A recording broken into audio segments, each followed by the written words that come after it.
Alright, so I'm going to show you how you can wake your character in the fastest way possible. Alright, first you need your character.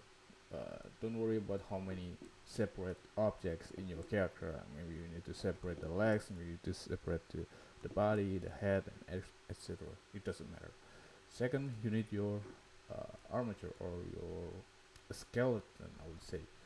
Now this skeleton, or as you would say, armature, is the bone that will act as the axis or the root for your movement. So let's just pretend, just imagine this is acts as your bone for your character. That's it. All right. Now all you gotta do is you just select. You gotta make sure, for example, for this character, I'm gonna go to isolate mode. I'm gonna look at the character. Look at here. A little bit of tip using the wireframe, the shading wireframe gonna help a lot because you need to look at the character skeleton and how it fits in your character. So as you can see, it fits. Otherwise, if it's not fit yet, you can just scale it down or whatever it is, and make sure you're in the object mode. All right. So you're gonna, if you need to edit something that has something to do with the bone, go to object mode. Otherwise, if you want to do something else, then you might want to go to the others. Otherwise, stick to the object mode. This is very important. Second, how did you have your character fit like this one? I'm gonna go back to this, and then as you can see, I have a little bit of bone sticking out. Makes me easier to select. But I'm gonna select first. I'm gonna select the leg. I'm gonna choose the character, and I'm gonna go to. Oh, never mind. Alright, I'm gonna click on the object, the character, and then I'm gonna click on my bone. Now this is gonna help if you have a character bone sticking out.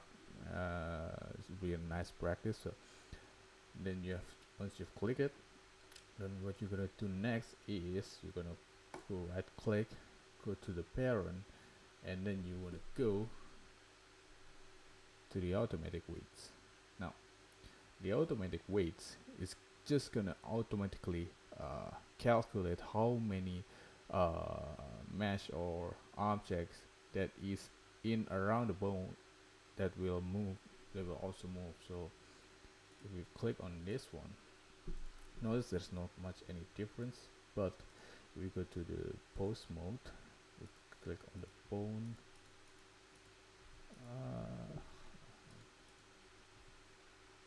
oops, here, as you can see, I'm checking from the rest to the pose. As you can see, the bone has is moving. Alright, so a little bit of tips. Just make sure that you cut your character mesh and your character bone. Select your character mesh first, and then go to the bone. Control P, go to the automatic weights, and you're done. You're pretty much done. Another tips is if you're in, let's say you have an armature or bones, this menu will be helpful for your object data properties, because if you click on your character, usually you can move your character bones, but if you need to make it in a position that you need to align with your character mesh, it will be helpful to set it on the rest. Usually when you want to align it in the T-pose mode, rest is probably a good idea.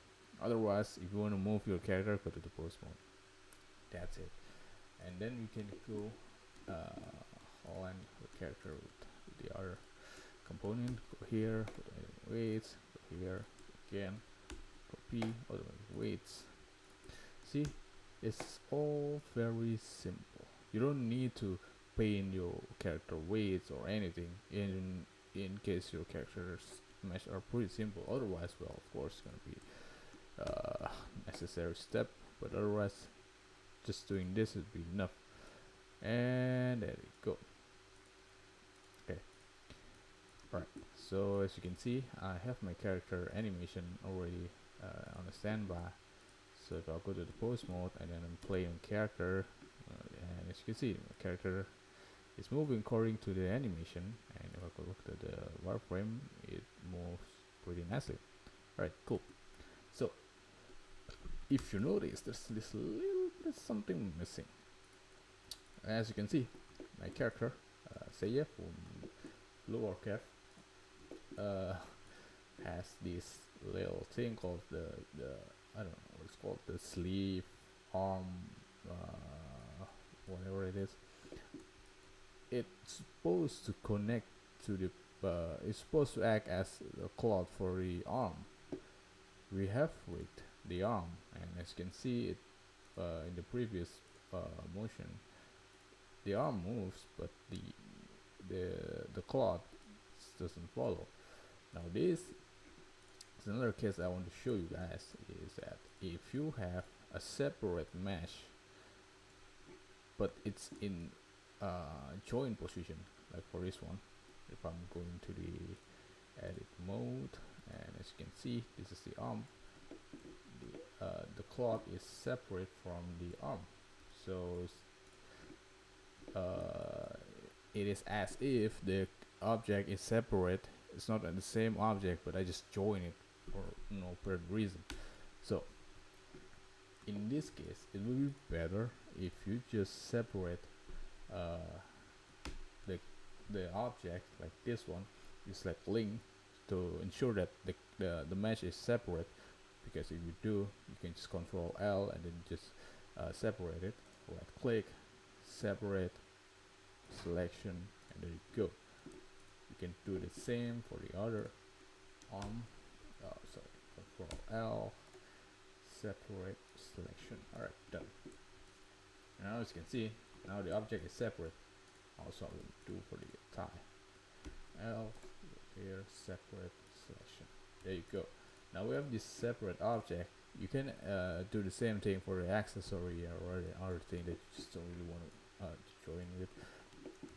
For example, this one now, and if you remember another step, you select the object, go here, draw P, automate weights, then you select the same for the other, P with the weights, to the same with the weights, and then we should be done.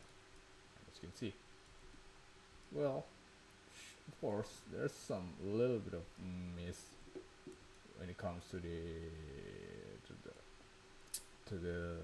what's called the automatic width. You might see there's a little bit of missing object, but so far for the other, for the necktie, it works pretty well. So in case you need to do something very quick and don't really want to do adjustment, this should work. So yeah, hopefully that should help you guys with the rigging in the easiest way possible. So yeah.